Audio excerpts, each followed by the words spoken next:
Stéphanie, bonjour. Merci Bonjour. de me recevoir à Lyon. Merci à toi. La ville que je connais bien. L'idée de ce road trip, c'est de donner la parole aux opticiens, de poser les mêmes questions à tous et de confronter ce point de vue dans un film. Donc la première chose que j'ai demandé, est-ce que tu peux te présenter pour ceux qui ne te connaissent pas? Stéphanie Froger, produit plutôt lyonnais, ISO Lyon. L'optique, pourquoi? Un peu par hasard. Je dirais des rencontres. Une première rencontre avec Gilles Magret, Ouais. tu connais, Bien sûr. à l'ISO, qui finalement allez, m'embarque dans l'aventure. J'ai 18 ans, un truc comme ça, et je cherche ce que je peux faire de ma vie en étant dans le paramédical globalement, Ok.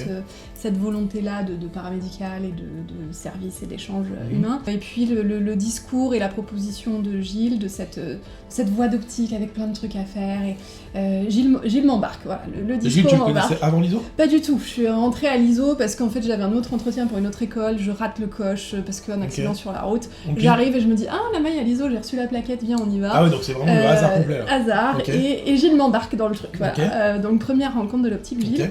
Je suis partie donc pour l'ISO pour un BTS en 2 ans, en initial. Suite à mon BTS que j'obtiens, je fais la licence en 2 ans aussi, liée au partenariat avec Orsay. Je commence par l'opto et je me dis que c'est un peu la souffrance. Et puis je débarque en contacto. Et là je me dis qu'il y a un truc.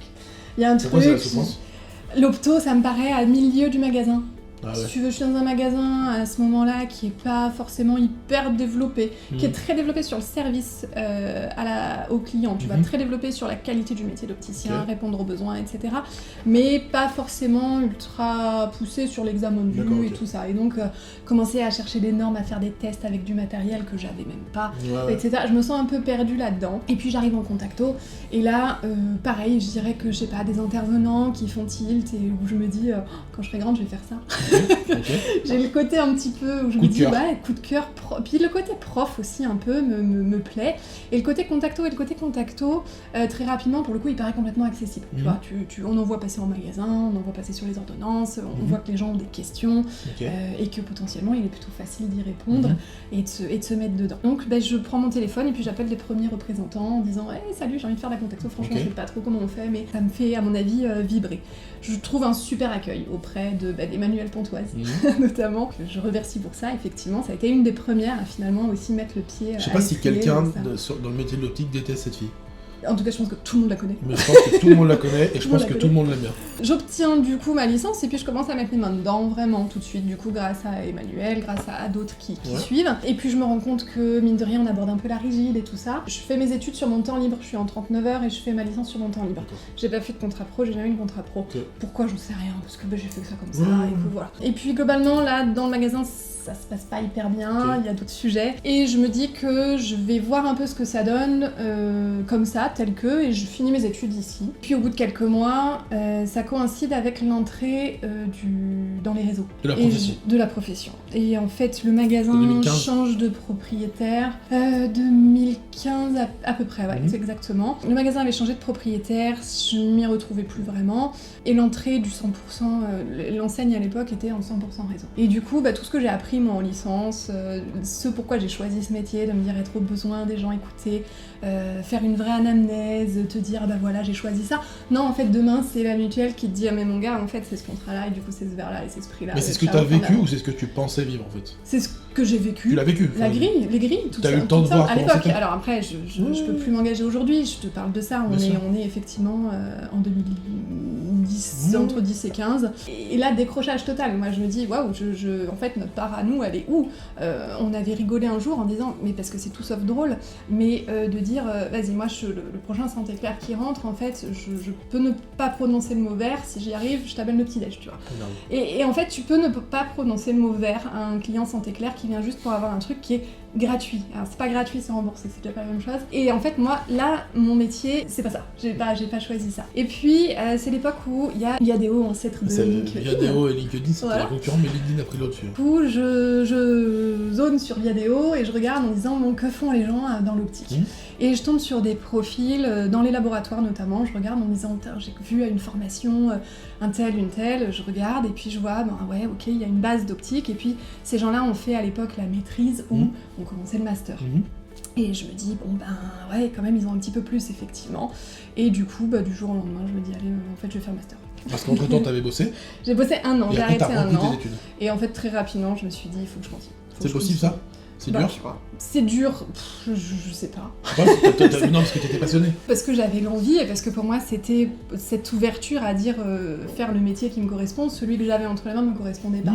Plutôt que de balancer le métier, parce que je pense que dans l'optique il y a plein de super choses et encore une fois j'avais croisé déjà plein de super interlocuteurs et la base était là. Plutôt que de balancer le métier et de partir dans un autre secteur, je m'accroche à finalement déjà, moi j'en suis déjà à 4 ans d'études dans l'optique quand j'en suis là. Et à me rendre compte que je sais pas trop ce que je vais faire dans mon métier. Donc je pars pour le cursus Orsay, toujours pareil sur mon temps libre.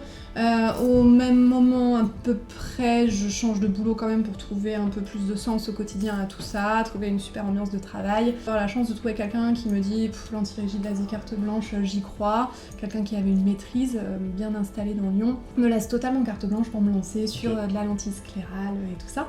Donc encore une fois, une belle rencontre. Et du coup, là, bienvenue dans le monde de la lentille rigide pure et plus la fac ou la fac globalement.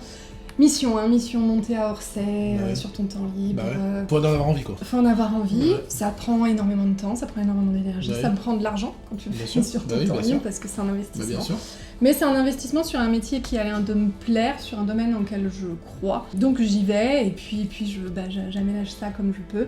Et puis là, je suis catapultée dans la vraie la contacto dure avec des intervenants qui me font briller les yeux, des Pascal Dautuil, des Alain Provençal, des intervenants qui te changent une vie tout simplement. Excellent. Du coup, je me lance, je me jette là-dedans. J'adhère, je sais plus, alors chronologiquement, je dirais à AOF d'abord et puis à FELC ensuite. Je sais pas si t'as entendu parler de la FELC, association d'experts en lentilles de contact. Donc aujourd'hui, je suis au bureau de la FELC avec fierté et grand plaisir. Et puis j'essaie de m'investir un petit peu à l'AOF sur le petit temps qui me reste. Pour dire que en fait, en contacto, il y a plein de choses à faire, il y a énormément de potentiel. Et puis que moi, je reste persuadée que tout ça, c'est des échanges et des rencontres qui font un parcours et qui font une profession. Aujourd'hui, tu bosses dans le magasin Atoll Saxe-Gambetta. Atoll historiquement, Atoll provençal. Tu ne fais que de la contacto. 100%. Tu bosses dans ton bureau, dans le magasin. Tu as une personne qui prend potentiellement les rendez-vous, en tout cas qui t'assiste là-dedans. Une personne qui me fait prise de rendez-vous, réception des commandes, facturation, tiers payant. J'ai le bonheur de dire que je suis pas touché un tiers payant depuis. C'est vrai. Tu as des rendez-vous tout le temps, donc il y a une vraie demande. Finalement, l'expertise de ton métier paye et fonctionne. Donc en fait, les gens qui viennent chez toi, ils viennent pas comme dans certains magasins chercher un prix, ils viennent chercher un service et une expertise. Donc tu es occupée tout le temps. Et est-ce qu'on peut dire que tu es une opticienne heureuse? Je pose cette question à tout le monde. Tu es opticienne? Je suis opticienne. C'est quoi ton métier aujourd'hui d'ailleurs? Alors tu dis quoi aux gens en soirée, je sais pas répondre. Donc ça dépend. Je vais te généraliser ça en termes un peu... moi, mon métier, c'est les lentilles de contact. Ce que tu vois pas derrière ce bureau, c'est que... Alors, je suis dans ce bureau-là mardi, jeudi, vendredi, samedi, et puis que du coup, ça me laisse un petit peu de temps libre, pas pour me reposer. Je suis prof à l'ISO, du coup, en contacto. Donc, ces interlocuteurs-là d'une époque, je me dis, je vais faire ça quand je serai grande, a priori, je suis grande. Et puis, à côté, effectivement, un investissement auprès de la FELC et de la OEF. Et à côté, un vrai besoin et une vraie réalité qui est de m'accompagner des laboratoires, ou d'accompagner les laboratoires, je sais pas comment le formuler. Dans tout ce qui est justement et formation professionnelle, il y a une vraie réalité là-dessus, il y a une vraie demande et il y a une offre qui est superbe de la part des laboratoires que je ne peux que encourager. Donc finalement, tout ça me fait un emploi du temps bien chargé, donc, avec des casquettes différentes. Et je ne sais plus du tout quelle était la question. C'était, c'est quoi quand tu expliques aux gens qui ne connaissent pas, qui disent tiens, tu fais quoi dans la vie? Je m'occupe de lentilles de contact. Voilà. Donc tu dis pas que tu es opticienne. Pour moi, ça serait malmener la métier d'opticien. C'est pas vraiment ton métier en fait, c'est plus ton métier. C'est plus mon métier dans le sens, pour moi, je rattache effectivement opticien à de la vente lunettes, l'accompagnement lunettes. On va pas dire vente, on va dire accompagnement, équipement, lunettes. Je sais pas combien d'années j'ai pas touché une paire de lunettes. Je pense que demain, il vaut mieux pas que je te fasse un ajustage, sinon tu vas pas être bien. Donc par respect, on va dire peut-être pour la profession d'opticien, j'ai du mal à me dire opticienne. Mais tu t'occupes des lentilles de contact. Spécialisée dans les lentilles de contact. Ok. Comment se porte l'activité en ce moment? Ça se passe bien. J'étais surprise de bosser jusqu'à début août. Il y a du monde et les gens ont le temps. Je pense que les gens partent moins en vacances pendant des mois, etc. Donc écoute, ça bosse. et puis la demande est là, le réseau est là. Les ophtalmos ferment plus forcément non plus hyper longtemps, l'été comme c'était le cas à un moment, etc. Donc les rendez-vous sont assez fluides, assez réguliers, donc l'activité, bon je pense que là au mois d'août clairement on a le temps de discuter, mais globalement non, la réponse est là, le réseau est là, et du coup donc t'es plutôt satisfaite de l'activité. Heureuse. Ok, top. On va dézoomer un peu de ton activité et je vais te demander si tu veux bien ta vision du marché de l'optique. Pas la vision forcément du métier d'opticien, mais comment toi t'analyses le marché et comment tu pourrais dire à un jeune qui veut faire un BTS opticien, tu peux me donner le point fort du marché, pourquoi c'est bien ce marché-là, et le point faible du marché, pourquoi c'est moins bien. Qu'est-ce que tu dirais? Mon spectre à moi, il est lyonnais, et il est enfermé dans un bureau à faire des lentilles toute la journée. Donc il est faux. Mais non, il est orienté, il est biaisé. Mais tu sais, le spectre d'un étudiant, c'est pas le même de Paris, c'est pas le même qu'un étudiant du Sud, qu'un gérant de sous-franchise. Enfin, c'est vraiment, c'est pour ça, c'est ton spectre qui s'intéresse. Mon spectre à moi, je te dis que tu débarques à Lyon avec l'envie de faire de l'optique, tu vas t'éclater. C'est un marché où on peut s'éclater. On peut s'éclater. On peut tomber sur du naze, on peut tomber sur du pourri, mais comme dans n'importe quel métier, il n'y a pas de métier où ça sera tout beau, tout rose.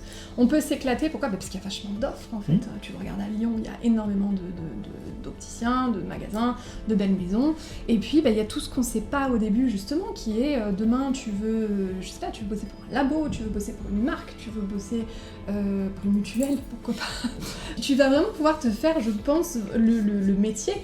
Moi, je pouvais pas deviner en signant avec Gilles, avec l'ISO, que j'allais faire ça en fait aujourd'hui, et j'avais même pas de notion que ça pouvait être un métier. Et ce que tu me disais tout à l'heure, sérieux, les lentilles de contact, ça peut être un métier. Bah ouais, en fait, et ça, j'en avais aucune idée non plus. Donc, c'est juste un métier qui va te permettre de développer, de rencontrer des gens, énormément de gens. Qui donne plein de possibilités. Un réseau énorme, et qui en fait te va te permettre de trouver toi ta place. Il faut se la faire. Je dis pas que c'est simple. Bien sûr. Je dis pas qu'il faut, il faut chercher. Oui, t'as des moments de doute, etc. Mais tu peux t'éclater. Je suis à peu près certaine que n'importe qui dans l'optique peut s'éclater. Ok. Ça, je trouve que ça donne vraiment envie. Et le point faible, selon toi, de ce marché-là? Alors, tu vois, je te disais tout à l'heure qu'à un moment, je suis sortie du côté lunettes parce que les tiers payants. Ça, tu vois, moi, je l'ai jamais digéré. C'est un côté tiers payant ou les réseaux? Les réseaux. Pour moi, les deux sont un peu liés. C'est chiant. Bah oui, c'est chiant. Oui, mais c'est chiant. Matériellement, c'est chiant. Ça, c'est le point faible, la paperasse. Les réseaux. En fait, que quelqu'un, dont ce n'est absolument pas le métier, vienne te dire comment faire le tien. Et du coup, je trouve qu'on a, pour beaucoup de magasins, on a bâclé le truc, en fait. On a fait disparaître cette notion, justement, en fait, tu discutes avec un client, tu sympathises, c'est pas pour faire des potes, mais tu crées, en fait, tu connais un peu la personne, tu crées des liens, et puis tu réponds à ses besoins, en fait. Et son besoin, c'est pas son contrat mutuel. Et du coup, ce côté-là, je trouve qu'on l'a fait dégager. On l'a fait dégager pourquoi? En plus, je sais pas, j'arrive toujours pas à comprendre la motivation première de ça. Alors, c'est peut-être niais, je peux pas... Je comprends que certains y aient filé vraiment. On va en parler après des réseaux, mais pour toi, le point faible, c'est ça. C'est la paperasse, c'est les réseaux, c'est des gens qui t'imposent des choses. Voilà, de dire, on n'est plus... J'ai l'impression que certains se sont justement enfermés, en fait, dans un métier qui, de base, n'est pas tellement celui qu'on a pris. Ok, c'est entendu. T'as des difficultés en ce moment particulières? La difficulté en magasin, c'est que la personne qui, moi, me fait tous mes tiers payants, il répond au téléphone, etc., elle s'en va. Et qu'en 4 ans que je suis là, c'est la 5e personne, que la difficulté de recruter dans l'optique, elle est réelle, elle est existante, et que voilà, pourquoi en fait les gens trouvent moins de sens à venir bosser au magasin alors que j'ai pas l'impression qu'on offre un cadre d'éloquence. Et puis en fait c'est de gérer, nous on a eu en contacto, je sais pas si tu t'en rends compte, on a eu beaucoup cette année de difficultés avec des ruptures de stock, beaucoup de problèmes avec des lentilles, avec des produits, et ça, quand t'arrives le matin que t'as ni lentilles, ni produits, et personne à l'accueil, j'ai envie de rentrer chez moi. On peut résumer que t'as difficulté de recrutement comme à peu près 99,9% des gens, et d'approvisionnement, parce que sur ton métier à toi, cette année, on a eu quelques soucis. On a eu des soucis chez Johnson, chez c'est ça. Je pense que tous ont été un petit peu impactés, certains plus que d'autres. Ça s'est arrangé, ça? Aujourd'hui, à l'heure, je dirais que ça va mieux, ça roule un peu mieux, mais c'est vrai qu'il y a eu des journées complexes où tu dois gérer ce genre de trucs, et où moi, si tu veux, au quotidien, le fondement de mon métier est d'expliquer aux gens qu'une lentille n'est pas égale à une autre. Et c'est que de te retrouver face à, en fait, ma lentille, moi, elle veut peut-être l'avoir dans 1 mois et demi ou pas, il va falloir que j'en trouve une autre. Donc c'était un petit peu, pour moi, ça me posait vraiment un problème sur des tâches assez spécifiques. Et le recrutement, du coup, ton assistante qui part, t'as trouvé une remplaçante? Tu vas faire comment? Bah, je sais pas. Tu vas faire le travail toi. Je vais me dédoubler, je l'ai déjà fait. Écoute, c'est déjà des phases dans lesquelles je me suis retrouvée d'avoir personne à l'accueil. Mais écoute, ta journée elle est plus sport. J'ai jamais compté mes heures, je les compterai jamais. Bah, peut-être qu'un jour je te disais que moi je jonglais entre mes tâches. Il y a du temps aujourd'hui où je suis pas ici, bah, je viendrai pour faire mes dossiers, pour faire mes tirs payants, je vais venir coller. Et puis après tout, il n'y a pas de... Non, mais c'est pénible en fait. Mais c'est pénible, et c'est qu'effectivement, ça alourdit les semaines. Et puis former quelqu'un et accueillir, en fait, je dirais même accueillir proprement, dans de bonnes conditions, quelqu'un. Que la personne arrive demain prendre le job et arrive dans un bordel où tout le monde est débordé, énervé, etc. C'est pas ce que tu veux, quoi. C'est pas comme ça que je veux présenter la chose. Donc, on fera comme tout le monde, on se débrouille. C'est noté. Est-ce que tu as mis en place ces dernières années quelque chose que tu qualifies d'innovant dans ta façon de travailler? J'ai mis dans ma poche des a priori. Même plus à la poubelle que dans ma poche. J'ai pris mes escarpins et je suis allée frapper aux portes des autres métiers pour expliquer ce que je faisais moi de mes journées. Excellent. Et style, quel métier? Bah alors le problème c'est les ophtalmos, on va pas se mentir, c'est quand même ceux qui ont le plus d'interaction avec nous. Et moi j'avais une vision un petit peu, alors c'est peut-être stupide, hein, tu m'arrêtes. Mais je t'arrête pas, c'est ton avis. Il y a quelques années, on avait peur d'aller frapper à la porte d'un ophtalmo et on n'était pas forcément reçus ou mal reçus, ou voilà. Et moi je l'ai vu assez proche, qu'effectivement l'accueil n'était pas forcément dingue.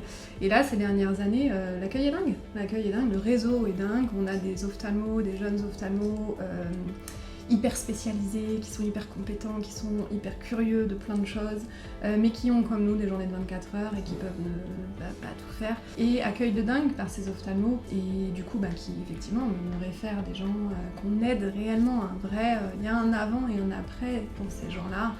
Et puis des professions qui sont moins directes, avec pas forcément le lien prescription-vente, parce que c'est cette balle de ping-pong qu'on s'envoie, mais... les orthoptistes, alors aujourd'hui on peut parler de prescription pour les orthoptistes, mais les orthoptistes, les ocularistes, prothésistes, et puis ça m'est arrivé d'aller voir un pneumologue parce que équipement de l'apnée du sommeil, problème la nuit, problème de sécheresse, je discute avec des ostéopathes, je discute avec une pharmacienne, avec des moi. psychologues, avec toi, avec des opticiens. Truc de fou. Donc voilà, d'aller voir, de contacter. De t'ouvrir en fait, de pas te dire de toute façon je serais mal reçu, ou ils s'en foutent. Parce que je trouve que ça t'a changé. Tu vois, sur les réseaux, on voit les gens. Alors moi je me cache, je me planque derrière LinkedIn parce que je veux pas aller faire un tour de Lyon pour frapper aux portes, il y a de la lumière. Et je vois les profils et j'ai l'impression que dans toutes les professions, même les orthos, même toutes les professions, on s'hyper spécialise. Tu vois, je suis là pour te dire que je fais que de la lentille toute la journée. L'orthoptiste va s'hyper spécialiser. On voit beaucoup de vision du sportif, on voit beaucoup de neurovision. Moi, je suis hyper spécialisée. Un ophtalmo va être hyper spécialisé, un orthoptiste va être hyper spécialisé, mais avec du coup une belle notion de se dire qu'on peut compléter nos spécialités avec plein d'autres choses. On le fait pas assez aujourd'hui. On fait un truc de dingue. Voilà. Et du coup, ce côté-là, on rencontre des gens et en fait, qu'est-ce qui a débloqué, j'ai envie de te dire, d'innovant pour moi en quelques... on va mettre ça à l'échelle de l'année, je suis ici depuis à peu près 4 ans. J'interviens avec un ophtalmopédiatre sur une consultation avec des bébés. Je m'occupe de bébés, d'enfants, de jeunes enfants, bien sûr, main dans la main avec un ophtalmo, je peux pas, c'est évident. Je peux travailler avec Romain Bordas, t'en as peut-être entendu parler dans l'actualité de l'optique, un ortho-clinicien. Qui me fait m'occuper de sportifs comme le rugby, comme des champions de boxe, comme une championne mondiale de boxe là en ce moment qui est avec moi. Et ça, du coup, c'était pas forcément, tu vois, des spectres, des directions... Ouais, tu t'es pas dit je vais faire ça, mais d'aller rencontrer ça. Mais des rencontres, encore une fois, pour pousser une porte, aller à une soirée, aller... et voilà, sortir de sa zone de confort. Top. Quel est ton avis sur la formation du BTS? Je prends ma casquette ISO. Qu'est-ce qu'il faut changer? Tout. Rien ou tout, je sais pas. Je sais pas, ça dépend des jours. Ouais, mais aujourd'hui. Aujourd'hui, au mois d'août. Je pense qu'il faut qu'on reste plus que jamais en fait à l'écoute de... On dit que le marché a changé, on dit que le métier a changé, mais on a changé. La formation n'a pas énormément évolué. Nos étudiants ont énormément changé, leurs employeurs ont changé, les clients ont changé. Il faut que la formation effectivement change. Alors je pense qu'elle change, hein, mine de rien, on l'a fait changer parce que voilà. Il y a un côté qui marche quand même sacrément bien, où je pense qu'on apprend quand même beaucoup de choses. On peut toujours aller se dire que je trouve que justement, peut-être ce qu'on disait, c'est qu'il y a des choses finalement concrètes qu'on n'apprend pas. Mais justement, comment on communique avec les autres professionnels, comment on fait un compte rendu. Les étudiants qui vont peut-être m'écouter vont me dire, elle nous saoule avec les comptes rendus. Oui, je saoule avec mes comptes rendus, mais des comptes rendus, c'est la base de ce qu'on peut attendre de nous auprès des autres professions, et on ne le fait pas dans ce qu'on nous demande de faire. Comment rédiger un compte rendu? Tu sais rédiger un compte rendu? Moi oui, je sais rédiger un compte rendu. Comment t'as fait pour apprendre à rédiger un compte rendu? Je me suis renseigné. Mais tu t'es renseigné, tu t'es débrouillé, parce qu'on te l'a pas appris. Mais comme plein de choses que j'ai faites et que t'as faites. Exactement. Et comment t'as fait pour aller voir les ophtalmos? T'as pris tes escarpins et t'es allé voir les ophtalmos. Et tout courage, et puis t'y vas. C'est tout, en fait. Et je pense qu'aujourd'hui, on devrait peut-être plus accompagner là-dedans, sur un côté un petit peu plus, je sais pas, pratico-pratique, ne serait-ce que, tu vois, enfin, je veux dire, la réalité des mutuelles, est-ce qu'on l'apprend en BTS? Je pense pas. La réalité d'un client qui te gueule dessus, de traiter une objection. Un client qui fait preuve d'une mauvaise foi énorme. Ouais, c'est ça. On le voit, enfin, j'entends des situations, des trucs qui sont aberrants. De gérer ça, effectivement, toi, t'arrives poussin tout frais, on arrive jeune dans l'optique, je trouvais que franchement, on n'est pas forcément prêt à ça.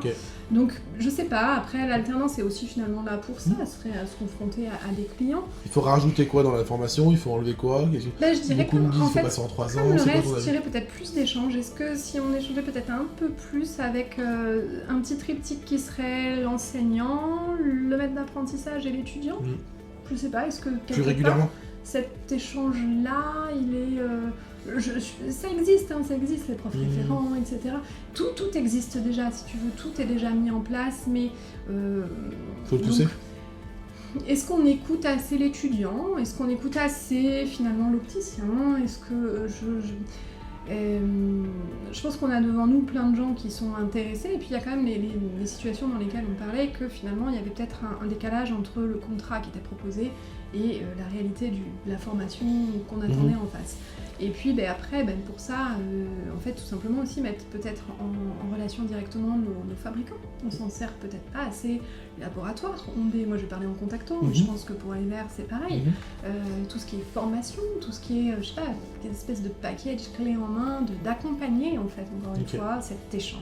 Donc plus accompagner, plus donner des situations de la vie de tous les jours. Je pense, ça manque peut-être un petit peu de concret. Sur un magasin de 10 personnes, selon toi, quelle est la répartition idéale diplômés et non diplômés, si on n'avait pas de problème de recrutement? Moi je dirais que des diplômés en fait. Y a pas de en cours des diplômes. Après c'est vrai que pareil, ça va avec un petit peu cette notion qui m'échappe des réseaux, de déléguer en métier. Ce qui nous intéresse, c'est ton avis. Voilà. Ton spectre. Moi mon avis c'est le fait de pouvoir de A à Z s'occuper d'un client. Alors, je te dis ça alors que dès que ça va être des lunettes, je me réfère à quelqu'un d'autre, mais qui est diplômé aussi. C'est le fait de se dire que demain il pousse la porte parce qu'il a été conseillé par un médecin de venir pousser notre porte à nous, et en fait on va pouvoir, à plusieurs, parce qu'on est une équipe, on va pouvoir le prendre en charge au niveau des lentilles, on va pouvoir peut-être éventuellement vérifier la vue s'il y a besoin de vérifier la vue, on va pouvoir s'occuper proprement de son montage, de son choix de lunettes, etc. Et pour moi effectivement, le fait d'avoir quand même un côté peut-être interlocuteur privilégié, entre guillemets, ça me semble passer par quelqu'un qui en tout cas est en cours de formation, d'apprendre le métier d'opticien. Aujourd'hui, tu conçois pas forcément qu'une personne non diplômée mais qui a de l'expérience dans l'optique et qui a appris avec des gens comme toi ou comme moi, ou tu vois, il puisse s'occuper aussi bien d'un client, évidemment, pas d'examen de vue, évidemment... C'est que, mine de rien, t'as un cadre légal en fait, donc je peux pas te dire que demain, quelqu'un qui a juste de l'expérience puisse légalement faire un examen de vue. Je trouve que c'est la difficulté de notre métier, d'acter sur une généralité. Ça dépend des magasins dans lesquels il a été. Gens aussi. Je pense qu'il y a des magasins où on peut rester 10 ans à un poste, on n'apprendra pas grand-chose, mais comme dans n'importe quel domaine.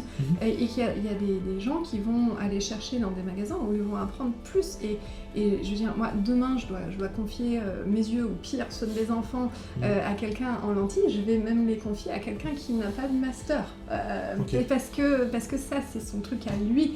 Et l'expérience a fait que, et sa volonté a fait que, et il a allé chercher et se former. Pour moi, formation et diplôme ne sont pas la même chose. Pour moi, quelqu'un qui est formé en magasin, étiquette de, je sais pas, de BEP, de bac pro, de licence, de master, quelque part on s'en fout, il y a vraiment le savoir-faire qui va En fait, sur le tas, on va apprendre énormément dans l'optique. Donc ta réponse, c'est plus de dire, et je le conçois, mais ma question, elle est pas anodine parce que sur 10 personnes, c'est un gros magasin, donc tu peux avoir des gens qui accueillent, et évidemment, il n'est pas question de faire un examen de vue, enfin en tout cas moi ça me vient pas l'idée, à quelqu'un qui n'est pas diplômé. Il faut que chacun ait les mains liées à son rôle. Et c'est que je trouve que, je pense que dans certaines structures, et alors moi je te parle on n'est pas ici dans une grosse structure, effectivement nous on n'a pas de rôle de pivot, parce que l'échelle du magasin ne nécessite pas.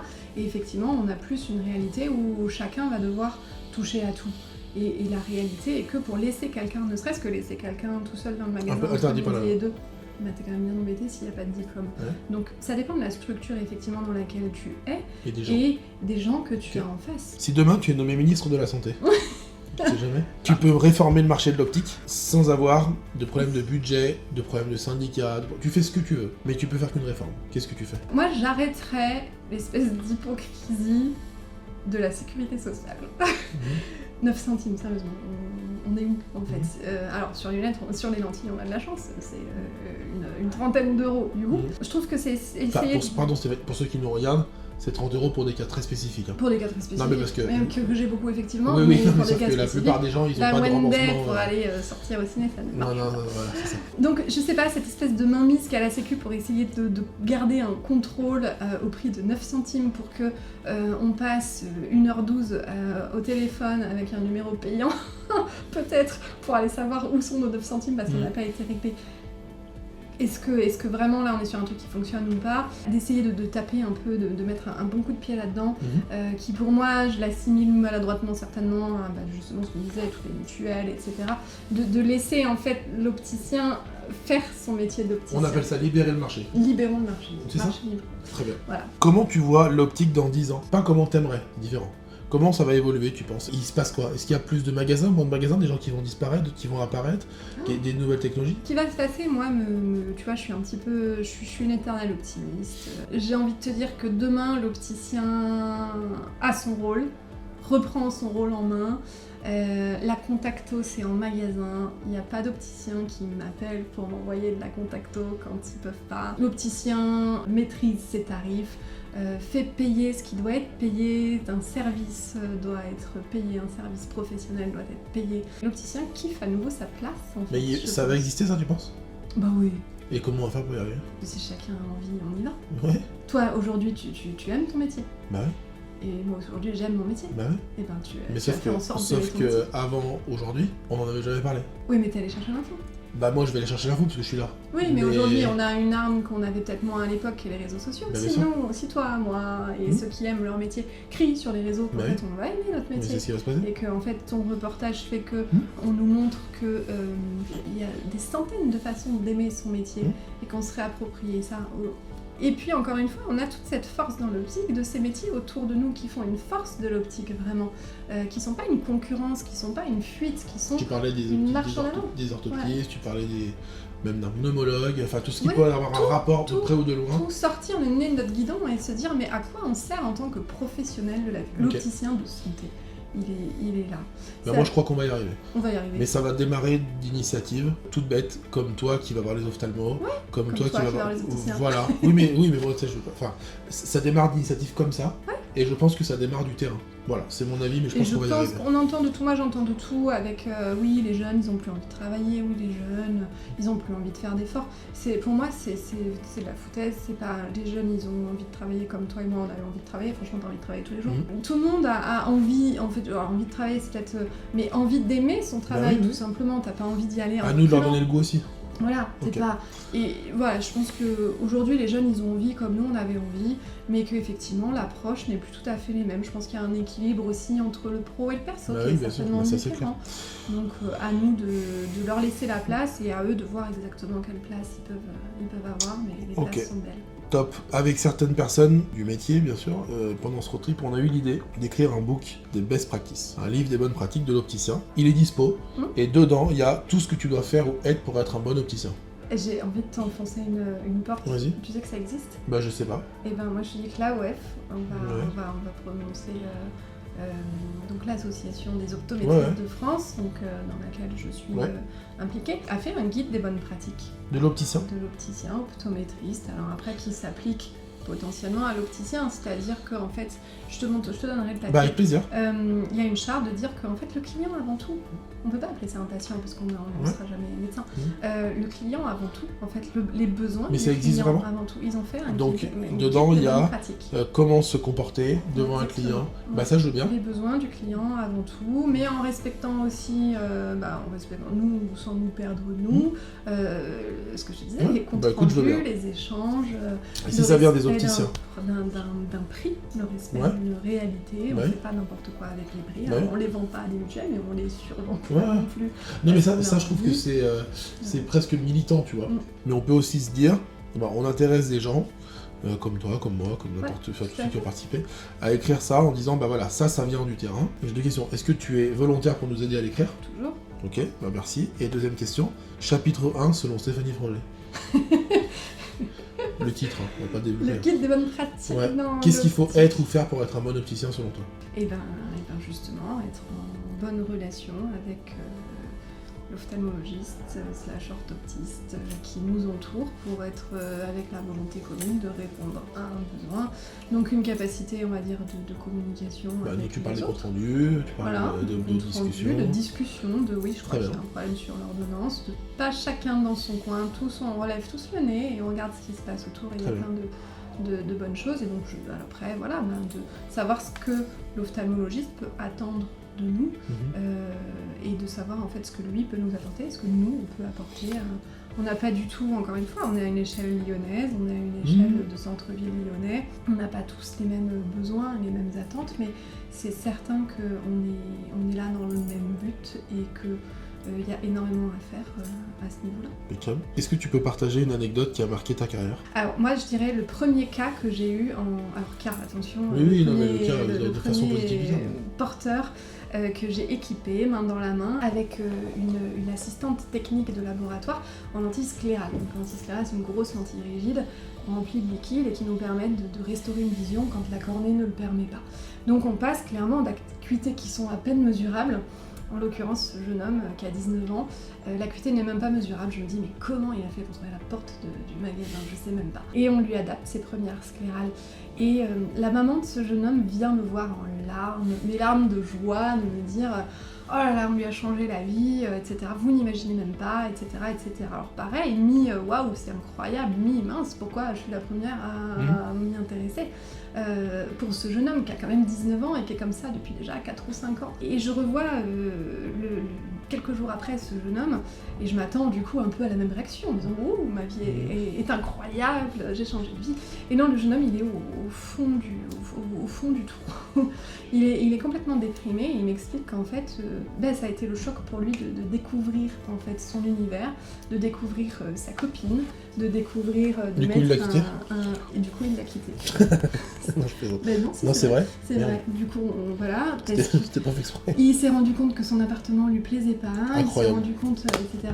Et je me suis dit, il faut du coup qu'on tombe aussi bas en vision, que ces gens-là se retrouvent dans des vies finalement auxquelles ils s'adaptent plus qu'ils les choisissent. Et que finalement avec un tout petit truc là, un tout petit truc en plastique, on modifie tout comme ça. Et là vraiment avec un côté, on va dire, il faut que tout le monde sache ça, il faut que tout le monde sache que ça existe et que il y a plein de gens en France, parce que encore une fois à la base je suis opticienne, peuvent s'intéresser à ça et proposer ça. Voilà. Ça a été pour moi, on va dire, la rencontre un peu marquante du début de parcours. Incroyable. Pour toi, qu'est-ce qui a changé entre l'opticien qui sort de diplôme aujourd'hui ? Est-ce que tu peux observer ? Quand BTS, toi, t'es sorti du BTS, quand aujourd'hui, un jeune sort du BTS, est-ce que tu le trouves aussi bon, meilleur sur certains points, moins bon sur d'autres ? Est-ce que c'est dû à la génération en général ? T'as un mot à dire là-dessus ? Moi, je les vois en plus côté étudiant. Je dirais que globalement, le jeune diplômé du BTS, il sait plus ce qu'il veut, je pense, justement. Après ? Il sait plus ce qu'il veut pour l'après? Non, ce qu'il veut sur la qualité de son travail, sur la qualité de l'environnement, il sait déjà un petit peu à quelle responsabilité il va pouvoir avoir accès et ce à quoi il va pouvoir aspirer. Là où moi je débarquais, ouais, je vois. je sais pas, je vais aller à coup de diplôme. Il est plus informé. Il est plus informé, il a beaucoup plus d'infos. Ça, je pense que clairement, c'est la génération. Il n'a pas moins envie de bosser, encore une fois, c'est pas, je pense pas du tout.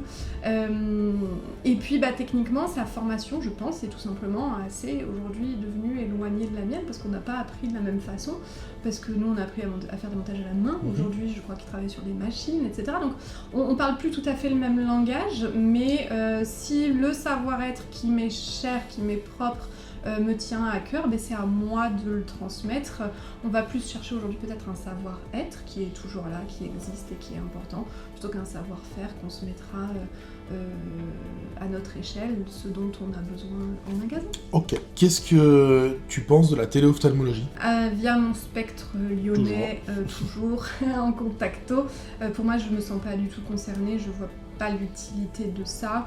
Aujourd'hui à Lyon, on a des rendez-vous en ophtalmologie extrêmement rapidement grâce à des centres. Je suis pas dans un désert médical, je ne suis pas le seul point de vente qui s'intéresse aux yeux d'une région. Donc je ne sais pas, moi de mon spectre lyonnais, je pense que c'est même un petit peu, on va dire, dangereux de sortir ça. Je ne vois pas en quoi ça serait aux opticiens, et je me mets dedans, de nous intéresser à cette partie-là. Je pense qu'on a suffisamment à faire en magasin pour nous. Alors oui, dans la réalité, il y a des centres d'ophtalmologie où finalement, c'est un peu la même chose. C'est quelqu'un qui appuie sur un bip et qui va pas faire beaucoup plus. Effectivement, quid par rapport à ce genre de consultation qui existe, c'est la réalité. Dans ce cas-là, effectivement. Mais encore une fois, on a quand même la chance d'avoir beaucoup de centres de qualité qui sont très disponibles. Donc je pense que pour moi, je vois pas en quoi l'opticien a besoin d'aller s'engouffrer là-dedans. C'est noté. Politique RSE, ça te parle? Oui, j'ai un entourage qui un peu fait son métier là. Est-ce que toi, de ton spectre à toi, t'as pas beaucoup d'actions, Marc, ceci dit, à part recycler l'ordi éventuellement? Alors la contacto, c'est pas écolo. Ça peut être un slogan. Alors, il y a des labos comme Cooper qui mènent vraiment à bien des actions là-dessus avec une réalité de récupération. Même ils redonnent de l'argent à la Plastic Bank là, qui s'occupe de faire du recyclage, etc. Donc il y a des actions qui sont mises en place. Moi, à mon niveau, t'as pas beaucoup d'actions. Je suis naze en écologie. J'espère que oui, effectivement, ça va le devenir. J'ai l'impression qu'en magasin, là, si on se remet au stand d'Atoll, j'ai trouvé l'autre fois, on en parlait, ils récupèrent les cartons et ils récupèrent les calibres. Je trouve ça absolument génial. Ça, je peux te dire qu'il y a 10 ans, 15 ans, quand on est sorti, c'était pas... La quantité d'eau, j'ai vu qu'il y avait des matières maintenant de verre qui nécessitaient moins d'eau, etc.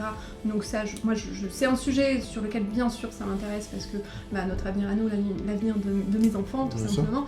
Je pense qu'on a encore, pareil, la marge devant nous et tant mieux, quelque part. T'es sensible à ça. Ouais. Toi, t'as pas trop d'action, mais tu regardes de près.